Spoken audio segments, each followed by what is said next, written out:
Catherine's counting this down. Good morning, everyone.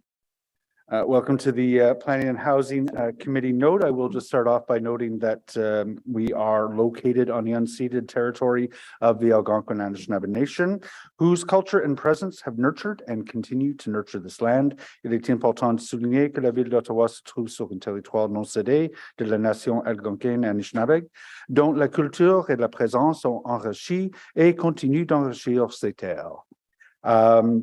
I don't believe we have any regrets for today's meeting, but I'll ask the clerk to do the roll call, please. Councillor Brockington? Here. Councillor Curry? Here. Councillor Dudas? Present. Councillor Johnson? Here. Councillor Kavanaugh? Present. Councillor Kelly? Morning. Councillor Kitts? Here. Councillor Lowe? Here. Councillor Tierney? Present. Councillor Troster? Here. Vice Chair Gower? Here. We have quorum, Chair. Thank you very much. So I'll note that this is a public meeting to consider the proposed comprehensive official plan and zoning bylaw amendments listed as items 4.1, 4.2, and 4.4 to 4.8 on today's agenda. For the items just mentioned, only those who make oral submissions today or written submissions before the amendments are adopted may appeal the matter to the Ontario Land Tribunal. In addition, the applicant may appeal the matter to the Ontario Land Tribunal if council does not adopt an amendment within 90 days of receipt of the application for a zoning bylaw amendment and 120 days for an official plan amendment. To submit written comments on these amendments prior to their consideration by City Council on April the 12th, 2023, please email or call the committee or council coordinator. We have a relatively quick agenda today. I think there are no delegations for most of the items. So for the applicants, just be prepared. I will be asking you fairly quickly whether you're prepared to see the item carried or not. First item on the agenda, declarations of interest. Are there any declarations of interest? None were filed. See none. Are the minutes of the PHC meeting number 5, Monday, March 20th, 2023 carried? Carried. Fantastic. On to the agenda, we'll see what we need to hold. First item, the zoning bylaw amendment for 326 and 330 Wilbrod. There are no delegations on this item. Did any members of the committee want that held? And for the applicant, Novatech, do you need to speak if we're prepared to carry this item? Hi, Mr. Chair. Sorry, Murray. Go ahead. So, hi, Mr. Chair. We are supportive of the staff recommendation. If the committee is prepared to carry this item, we do not have any further comments. Thank you very much. Committee, is this item carried? Carried. The 3713 Navin Road is the next item. There's no delegations to this one. The applicants, Ray Sembre and Elias Hukayim are here. Do any members of the committee want to see this one held? And to the applicants, if we are prepared to carry this, do you want to speak to the item? Good morning, Elias. I do not. I have nothing to say unless Ray has something. I have nothing to say. Amazing. Is this item carried? Thank you. Okay. We are going to hold, there's a delegation, I believe, from the Hintonburg Community Association on the right-of-way patio bylaw update, new urban design guidelines for commercial patios. And there is also a staff presentation if we need. I think many people have seen that at the Transportation Committee. Next item on the agenda is the zoning bylaw amendment for 375 Famille Laporte in Orleans. There are no delegations on this item. Did any members of the committee want to see this held? We have the owner and planning consultant Ben and David are here. If the committee is prepared to carry this, do you want to speak to it? Not unless committee wants any questions answered or whatnot. We're fine. Thank you. Thank you. Is this item carried? Carried. Thank you. Carried. The item Thank on you. 366 Winona Avenue, Councillor Johnson has asked that this one be held.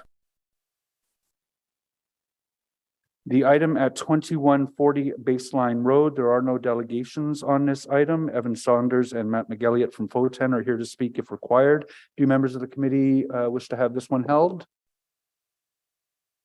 No. Evan or Matt at FOTEN, if the committee is prepared to carry this item, did you still wish to speak to it? No, Chair. Thank you very much. Members of the committee, is this item carried? Carried. Thank you. The item at 1050 Klondike Road in Canada North, there are no delegations on the item. We do have Deborah Belfie as the planning consultant on the file prepared to speak to it.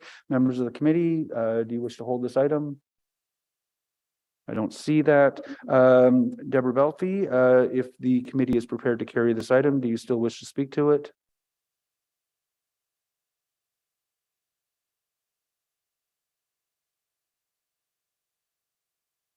I understand Ms. Belfie is online.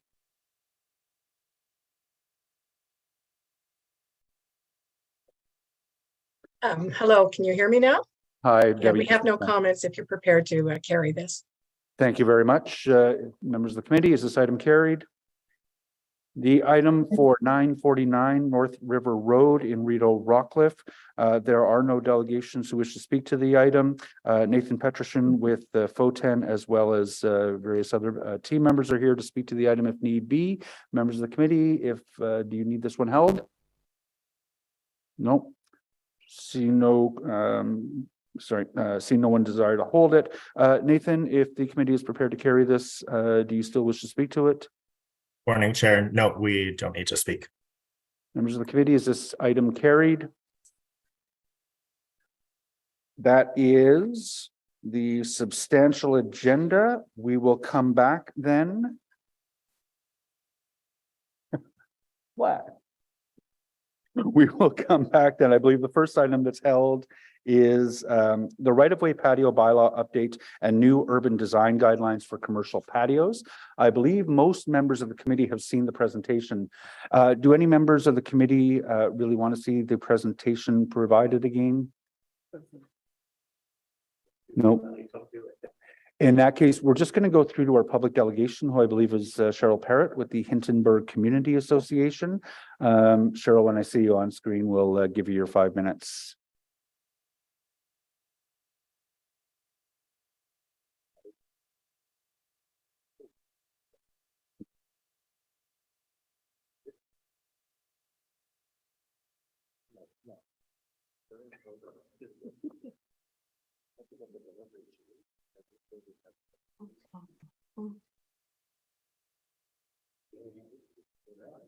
Good morning, everyone. Well, that's the fastest meeting ever, I must say. So we do support the addition of patios along traditional main streets. We've got about 15 patios or cafe table areas, and they really do enhance and animate the street. But we have one issue in particular, and anyone from Transportation Committee will have seen most of this, but I'm back here for a specific reason related to zoning. So if you could bring up slide 2, please. Regular education and reminders are important to keep the clear pedestrian path to at least 1.8 meters, which is what you have on the left. So when you get those A-frames creeping out into the pedestrian path and bikes and dogs and everything attached to the street furniture, it really does narrow that pathway. So 2 meters is a more appropriate clearway. Next slide, please. So the suggested design guidelines, we do agree with that it should be an unobstructed path of at least 2 meters, but it does say that the path should be as straight as possible for easy navigation. And the reason that I'm back is that in the new zoning bylaw discussion papers, the planning department's concerns about ableism and assuming that able bodies are the default, which can create barriers for those experiencing disabilities. And the city has an important role to play in building a city that gives people dignified and practical options. And we very much agree with that. And so this shows you that straight, clear pathway. And next slide, please. Same location, but no longer the straight path. So pedestrians have to walk out of their way into the pedestrian crosswalk waiting area, which is sloped. Half of the surface has a tactile walking surface indicator that orients you to the wrong direction. And there's lots of street furniture and infrastructure. Next slide. Then you have to turn another 90 degrees to get back on that straight path. And you can see that it is a bit sloped there. Next slide.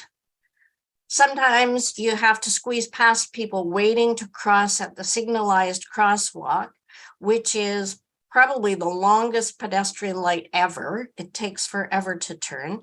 So sometimes someone has to back into the patio entrance to let others squeeze by. Next slide. Is the same intersection, but in the winter. And this is the snowplow can't get by to plow this intersection. So as a snowmobile team leader, this is clearly a fail. City staff have now required the patio owner to clear the crosswalk himself, but when the restaurant is closed, it still doesn't happen. So winter use of patios and removing infrastructure off of the street, patio infrastructure, is a concern. And so this has resulted in a lot of service requests. And next slide.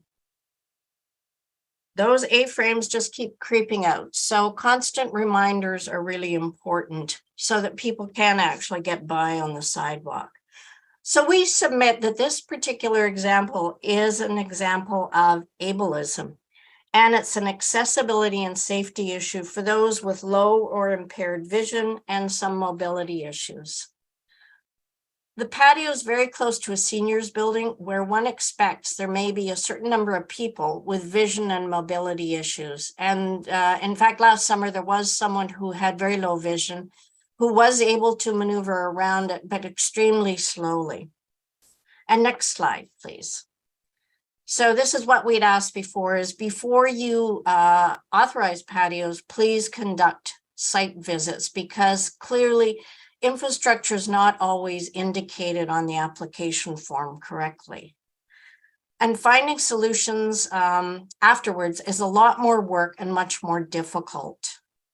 So please bring an equity lens to these guidelines and yearly approvals. And we're happy to continue to work with right-of-way staff to ensure that the patios enhance the community, but that they also work for everyone for safety and accessibility. And putting pedestrians at risk to accommodate patios that really don't fit a location is an issue. Thank you. Thank you very much, Cheryl. And I saw these photos at the Transportation Committee as well, and obviously a critically important issue. Does anyone have any questions for Cheryl? And then I'm going to ask staff to reply. Great. Thank you very much, Mr. Chair. And Cheryl, thank you for that presentation. As Chair of Transportation, I see my Vice Chair Kit's on here as well. We have made note of what you've brought up. It is a concern for sure, and staff are making note of it as well, just so that you have some assurance that your presentations at these as a delegation isn't just something that we're breezing through. We actually take notice of. So thank you for that. Thank you. Thank you very much, Chair Tierney. For staff, I know I saw these photos and there's often there's been a lot of correspondence around with this one. Can you give this committee some reassurance that these sort of situations are going to be well managed if we approve these design guidelines? Thank you, Chair Leeper. Yes, we can certainly work directly with the Hintonburg Community Association to resolve their issues. And we're optimistic that the guidelines are a really critical step in terms of working with the community, working with the public, working with council and business operators to clearly identify what those requirements are, such as the 2-meter clearway. So we think that this guideline is a really critical document to get everybody on the same page. And in addition to that, in this instance, we'll be doing a walkabout this spring. CNIB will be involved as well. So we're going to make sure that this issue, which has been flagged, is properly addressed both for summer and winter. So I understand the winter constraints as well. Yeah, I think I saw that come across my desk this morning. So I'm pleased to see that you're taking it seriously. Cheryl has asked that staff make a site visit prior to authorizing patios. So outside the context of this particular one, which obviously has created a lot of discussion, is that something that you will do, is visit the sites to see what the context specific constraints might be before approving patios? Through you, Chair, it is a challenge given the volume. So we have approximately 170 permits annually. A lot of them are returning permit holders. So we are aware of the locations where we have issues, and we work with those sites specifically, and we'll go out in advance and work with them. Also, we go post if there is an issue, but if there's a new patio proposed, we certainly can look at various options. If there is missing information related to utilities, we certainly can do that for some of our new patios. There's also a circulation process. So I think that's a really important mechanism, both for the communities. So the community and members of council will be circulated for new patios, right-of-way patios within their ward. So it's an opportunity for people to identify if there's anything that we may not be able to know about on the ground that we could address in advance of issuance of a permit. Will that circulation be done pre or post approval? Because ideally we'd, as councillors, we'd receive notice that a patio has been applied for so that we can speak with staff if we want to make sure that you're aware of certain constraints. Yes, Chair, that would be pre-approval. Okay, fantastic. Are there any other questions for staff? Councillor Curry? What I was on. This was a very helpful presentation by the community, and great to be able to ask you questions. So one of the challenges that has come up in Canada, particularly at the Signature Center, where there are a few restaurants there and a very narrow sidewalk, you probably know the area well. And a lot of seniors have asked us, can they not take up so much the sidewalk? But the other option from all the designs that are in the report is to have a walk through. But I don't know that, I think people, because they're very polite, think, oh, I can't walk this in the middle of a restaurant and people are eating and I don't want to be saying, oh, look, that's a nice chicken wing there. So, you get, they're a little embarrassed. So it's not clear to them. And particularly for seniors that they think, oh, I wouldn't just walk into somebody's eating area. Is it part of it at all that there are signs saying, please walk through the center? Because this patio does come right out and the only alternative is to walk into oncoming traffic. Through you, Chair, it's an excellent flag, Councillor Curry. I think it's a bit of a challenge for us because we don't actually do the permitting process on private property. So in the instance of the Signature Center patio, there's only so much jurisdiction we have beyond site plan control in terms of what's permitted within that pedestrian zone. But we hope that the guidelines provide, although the diagrams are really related to right-of-way patios, that they provide private operators with some really clear direction, not only for the pedestrian clearway, but within their patio in terms of accessibility and making sure that areas are clearly defined, cane detectable, that they're well-defined patio spaces, even the cafe seating, that it doesn't spill out into a pedestrian clear zone.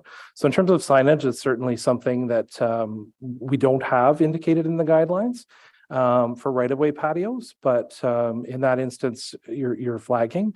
It's certainly, hopefully the guidelines will assist in providing some clarity in terms of how they can design things to be more pedestrian friendly. Super. Thank you, Mr. Chair. Just one more thing. Would you recommend that the KCBIA, but all the BIAs actually deal with those situations and that they be given a copy? Because, we have good working relationships with all of them. That's maybe the best route. Through you, Chair, I think that's an excellent suggestion. I think we circulated a copia at the outset of this process, and now that the guidelines are upon council approval, we will loop back with a copia and any BIAs that are interested and provide them with a copy of the guidelines and I think support them as necessary, right? Even if it's on private property. So Lorene Donardo is also with me, our patio right-of-way program coordinator, and she's flagged that we do offer occasionally site visits on private property. So certainly a service that we offer if necessary. Yeah, thank you. Thank you, Mr. Chair. So I just wanted to talk about what this might mean for my ward. I support College Ward, and we don't have commercial on main streets or minor corridors yet. And so I asked my staff to look at the streets that might be affected in the future. And some of them that were coming up were Meadowlands, Tallwood, Centerpoint, Navajo south of Baseline, Iris, and Maitland. So I've missed a couple opportunities at transportation to talk about the implications for that, but we can come around to it again.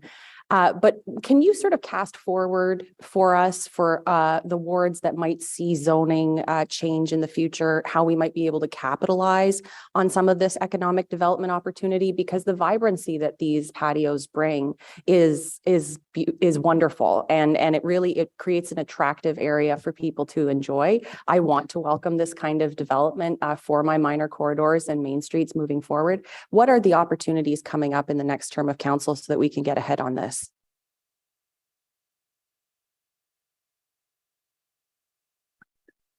Through you, Chair Leeper. That's an excellent comment, Councillor Johnson, and I think it's something that our group, so the Public Realm and Urban Design Group, looks at every planning application citywide, and we look for opportunities to create public realm and meaningful public realm. And if there's an opportunity for patio space as part of that public realm creation, we definitely talk about that early in the process. So I think it's an excellent flag for our team to be looking out for opportunities on some of these minor corridors citywide in more suburban locations that are evolving to provide public realm, beyond just a park. So it's definitely an excellent flag and something we try to get in at the ground floor and make sure that there's opportunity for public realm that can be animated.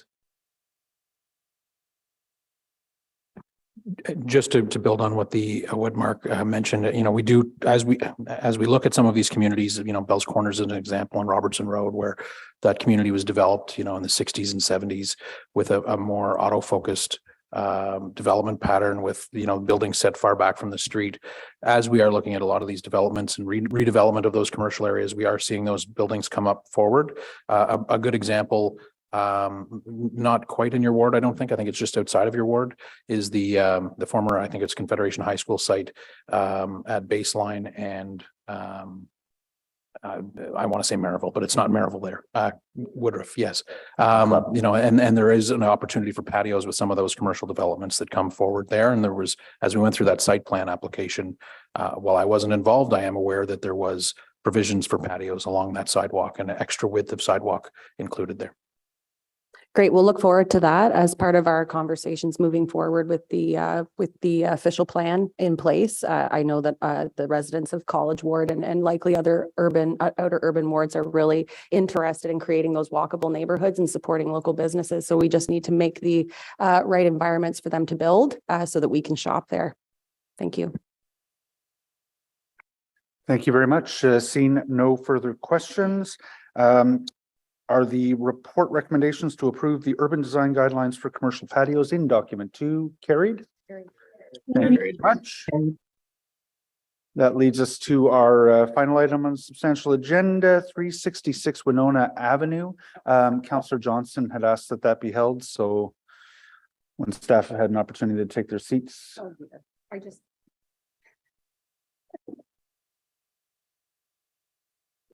Thanks. Everybody's got to move around and everything. Let me just find my questions so they don't end up being honest.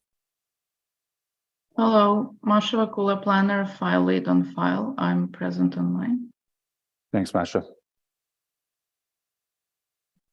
Hi, Masha. Nice to meet you. And thank you, Mr. Chair, for the indulgence. So I had exchanged some notes with Masha yesterday, but I was hoping that we would be able to create a teachable moment for me about the stormwater management plan for Winona, because I think that, again, as we're welcoming density into some of the other neighborhoods, stormwater management, like you don't have to look too far today to think about a storm, is becoming increasingly a concern. And I guess what came up for me in reviewing the engineer reports was this idea that and I just don't understand it. So this is why I'm making sure it's all about me right now. So the maximum post-development release rate during the 100-year event was calculated to be equal to the maximum allowable. So just within that sentence, as a layperson, When something is equal to the maximum allowable and with no wiggle room, that makes me think that it's at a threshold that ends up being of concern. So can someone help me to understand when something is equal to a maximum allowable, that there actually is a threshold for error where we get to make sure that we don't create situations like, I know the area that this development is coming into, it's at the bottom of Churchill. They already have a great deal, or they have had some issues with pooling and then freezing, which creates sort of ice rinks. And so I wonder what that means, this equal to the maximum allowable. And you did send me back the way that it's mitigated, which is that an inlet control device is proposed to control the release, but that's not actually what I'm thinking about. I'm thinking about, what does it mean when something is equal to a threshold? Is that good enough for us when it comes to stormwater management? That's my question. So through you, Mr. Chair, thank you for your question. It meets our standards, and the stormwater water management report demonstrates that the applicant is providing the stormwater management on site, and because the application was prior had a site plan control application, also not only the zoning bylaw amendment application, we had the chance to review this stormwater management capacities and quantity control, and the application also will be on agenda for April 19 Committee of Adjustment hearing, and during that time it will be also reviewed, and if the conditions will be needed, they will be imposed. Okay, thank you. I hope this answers your question, but in a nutshell, it's meeting our standards at the time of the review. Okay, thank you very much, Masha. And I just realized, or I was reminded, that the applicant is also available to speak to this one. Murray, is that you? Thank you, Mr. Chair. I don't think we have anything to add to the comments you've been provided by staff. Thank you. All right, seeing no further questions from committee members, is this item carried? Carried. Thank you very much. Let me make my way to the back of the agenda.